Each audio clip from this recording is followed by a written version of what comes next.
Hello friends, मी अमृता आजच्या आपल्या आणखीन एका नवीन ब्लॉगमध्ये सर्वांचं खूप खूप मनापासून स्वागत करत आहे। तर माझ्या सगळ्या मैत्रिणींना आज श्रावण महिन्याच्या दुसऱ्या गुरुवारच्या खूप खूप शुभेच्छा। तर आता सकाळी सकाळी मी तयारी केलेली आहे, देवपूजा वगैरे करायची, आपली पूजा मांडायची अजून बाकी आहे। तर आता सगळ्यात आधी पूजा मांडून घेऊया। देवपूजा झालेली आहे, आपली पूजा मांडायची बाकी आहे। तर चला तर मग सगळ्यात आधी पूजा मांडून घेऊया। आणि पूजाचा एक स्पेशल व्हिडिओ मी अपलोड करत आहे, जो की मला खूप आधीच करायचा होता पण काही कारणास्तव जमला नाही। तर इथे पूजाची सुद्धा सगळी तयारी करून ठेवलेली आहे। देवपूजा झालेली आहे आणि पूजाची तयारी पण करून ठेवलेली आहे। आणि आता चालू इथे ठेवला आहे आपल्याला चहा, आणि आता आपला चहा पण होत आहे। असा मस्तपैकी सकाळी सकाळी चहा पिऊन घेऊया, त्याच्यानंतर पूजा मांडेल मी। देवपूजा झालेली आहे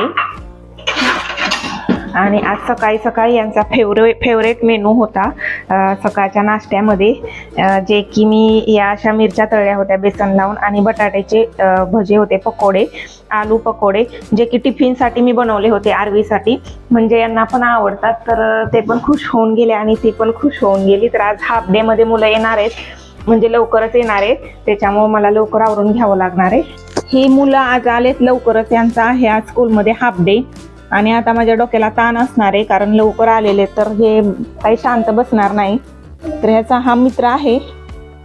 क्यों मम्मी रोकती नहीं क्या? तुरंत आ जाता है? नहीं रोकती। ठीक है, खेलना होता है बस, है ना? हाँ, पढ़ाई वढ़ाई कुछ नहीं, हाँ खाली मस्ती चाहिए और कुछ नहीं। साइकिल नहीं खेलना, घर में बैठना अंदर, ठीक है? मस्ती नाही, आवाज नाही, झगडा नाही। तर आता हे बसलेले आहेत। आता माझी सगळी कामं पडलेली, पूजा वगैरे झाली आहे आपली। तर पूजेचा पसारा पडलेला इथं सगळा उचलायचं बाकी आहे। आपली देवपूजा झाली आणि अशी आपली आजची पूजा पण इथे झालेली आहे। आता बाकीचा पसारा आवरते सगळा। तर घरात कसं पूजा असली का छान वाटतं, एकदम प्रसन्न वाटतं, मन एकदम शांत होतं आणि खूपच छान वाटतं। तर हे मार्गशीर्ष महिन्यातले गुरुवार सगळ्याच महिलांना खूप आवडतात, मलाही आवडतात। वेगळं वातावरण असतं घरातलं, छान वाटतं म्हणून। तर चला मग आता बाकीचे कपडे भांडे वगैरे सगळं आवरते। तर पाणी आलेलं आहे आणि इथं भांड्याचा ढिगारा पण पडलेला आहे घासायचा। काही नाही, आता घासून घेऊन स्वयंपाक वगैरे करून झाला होता आणि आपले कपडे सुद्धा धुवून झालेले आहेत। तर मशीन मधले काढून बस सुकायला टाकायची बाकी आहेत। तर आता दुपारचे 12:30 वाजलेले आहेत आणि जोराची भूक सुद्धा लागलेली आहे। तर आता करायचं काय, तर हे चिकू पडलेले आहेत 3-4। तर आता मस्तपैकी चिकूचा ज्यूस बनवते आणि ज्यूस पिऊन घेते। आता चिकू होते 2-3 चिकू, तेवढे चिकू कापून घेतलेत, असे मस्त साल्ट काढून घेतला आहे आणि थोडेसे काजू बदाम पण टाकते त्याच्यात। थोडीशी साखर टाकून घेते, थोडीशी साखर पण टाकते।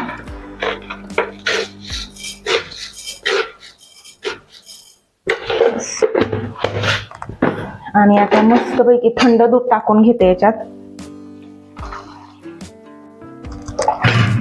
बनवून घेऊया आरवी आणि मी। शिवांशला तर दूध चिकूचा ज्यूस आवडत नाही अजिबात, आम्ही दोघी पिऊन घेतो आता। तसं तर तिची जेवणाची वेळ झालेली आहे, उपवास तर रात्रीच सोडायचा आहे, असं पण पोथी वगैरे वाचून आरती करून मग उपवास सोडूया रात्री। चला मग आता आपला ज्यूस मस्त रेडी झाला आहे। तर आता आरवी आणि मी आम्ही दोघी ज्यूस पिऊन घेतो। चिकूच्या ज्यूसने लवकर पोट भरतं, त्याच्यासाठी मी याच्यात काजू बदाम सुद्धा टाकलेले थोडेसे, म्हणजे कसं एनर्जी पण थोडी भेटली पाहिजे ना। तर सायंकाळीच आपल्याला स्वयंपाक वगैरे मला करून उपवास सोडायचा आहे, तर मग तोपर्यंत एवढी भूक सहन नाही होणार म्हणून। आणि केळी पण आहे, फराळाला वगैरे काय बनवलेलं नाही, असं पण उपवास असतो तेव्हा फलाहारच करायला पाहिजे, दुसरं काही पण असं खाऊ नये शक्यतो, फळच खाल्ली जातात। तर म्हणून मग मी पण दुसरं काय साबुदाण्याची खिचडी किंवा असं वगैरे काही बनवलं नाही, म्हणूनच ज्यूस बनवला आहे। तर चला मग, कसा झाला? खूप चांगला झाला। आम्ही दोघी आता ज्यूस पितो, शिवांश बाहेरच खेळतोय, असे त्याला आवडत नाही, ज्यूस पितच नाही तो। फ्रूट सगळेच त्याला निमोनिया झाला होता तेव्हापासून असं ज्यूस ॲपल वगैरे असं काही दिलं का त्याला कफ होतो जास्त, म्हणून त्याला मी जबरदस्ती पण करत नाही, त्याला नाही सहन होत तर काय करणार आता। संत्रा, ऑरेंज आणि डाळिंब आवडतं त्याला, म्हणून ते ज्या गोष्टी आवडतात आणि ज्या गोष्टी त्याला सूट होतात त्याच खाऊ घालते शक्यतो। चिकू आणि ऍपल त्याला अजिबात जमत नाही, लगेचच कफ होतो, म्हणून शक्यतो त्याला देतच नाही.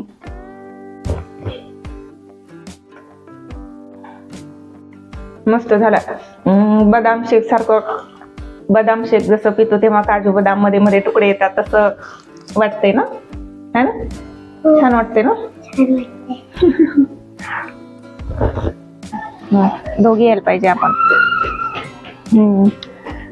तर आता संध्याकाळचे 6 वाजलेले आहेत आणि आमची तयारी आहे आता स्वयंपाकाची. तर लीना सुद्धा आलेली आहे आणि आता आमचा काहीतरी वेगळा बेत असणार आहे आज, कारण उपवास सोडायचा आहे.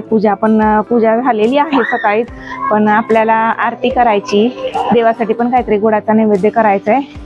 तर चहा पिऊन आम्ही बसलो इथं बाहेर. तर लीना काय बनवायचं आहे आपल्याला? काय तुझी जळगावची स्पेशल भाजी कोणती ती सांग बरं. बुटक्याची भाजी. बुटक्याची भाजी. तर आम्ही आज बुटक्याची भाजी बनवणार आहोत. जळगाव स्पेशल जळगावची भाजी बुटक्याची. हा, खानदेशी लीनाच्या गावाकडची स्पेशल भाजी, बुटक्याची भाजी बनवणार आहोत. बुटक्याची भाजी आणि पोळी भात पण टाकूया, थोडासा भात पण थोडासा भात आणि देवासाठी नैवेद्य बघू मग. शिरा किंवा काहीतरी थोडासा शिरा करते, है ना? चालेल ना.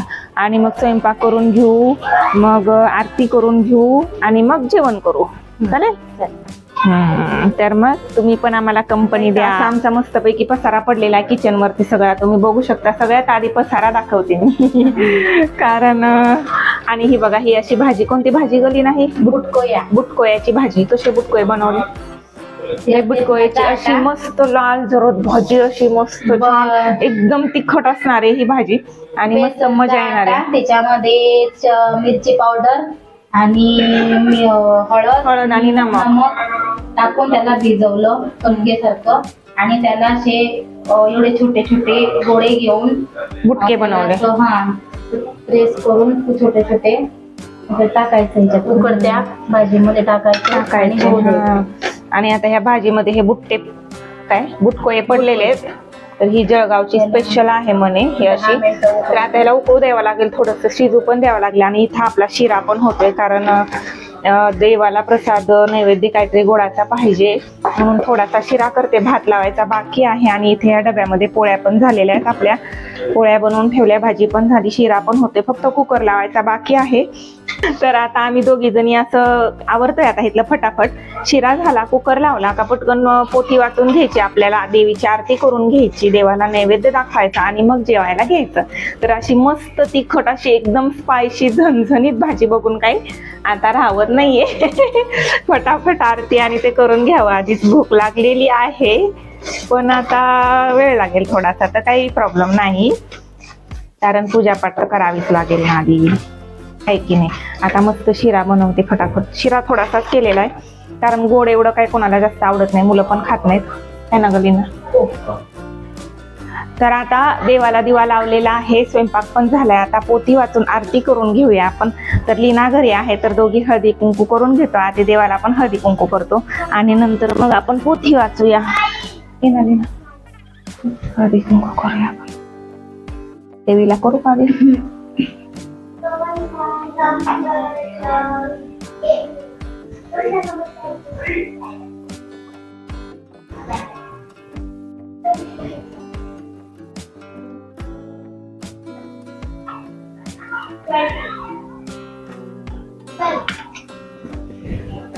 नैवेद्य ठेवू का दाखवू का अगोदर? इथं पुढं ठेवते ना तोपर्यंत.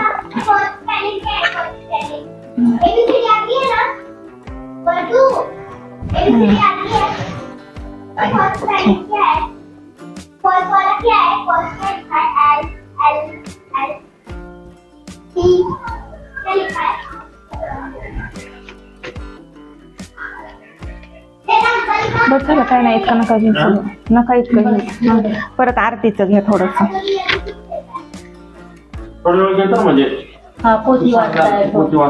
बरं. श्री महालक्ष्मी व्रताची कथा, गुरुवारची कहाणी. एकावी भक्तांनो, महालक्ष्मीच्या व्रताची कथा, गुरुवारची कहाणी. ही कहाणी वाचल्याने ऐकल्याने दुःख, दारिद्र्य, काळजी दूर होते. श्री महालक्ष्मीच्या कृपेने समृद्धी, संपत्ती, ऐश्वर, वैभव प्राप्त होते. मनीची इच्छा पूर्ण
तर आता देवाला दिवा लावलेला आहे, स्वयंपाक पण झालाय. आता पोथी वाचून आरती करून घेऊया आपण.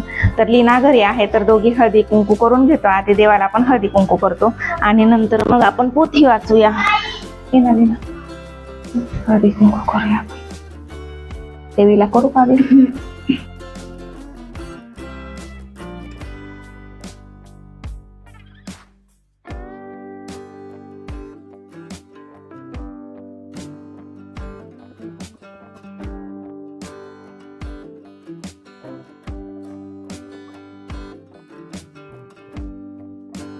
तर आपली बुटकुळ्याची भाजी रेडी आहे. अशी झाली शिजून मस्त. आणि कुकरमध्ये भात आहे. इकडच्या पॅन मध्ये शिरा, इथं पोळ्या, कांदा कापून घेतलाय आणि आता आम्ही बसलोय जेवायला. तर तुम्ही पण सगळे या. चला उठा उठा दादा, उठा हो तुम्ही पण. शिवदुर्वा हात धुतला? हा झालं का? चला तर मग आता आम्ही जेवण करून घेतो. बाबा सकाळपासून उपाशीत, आता भूक लागली. तर मग आपण आजच्या व्लॉग मध्ये एवढंच. भेटूया उद्याच्या व्लॉग मध्ये.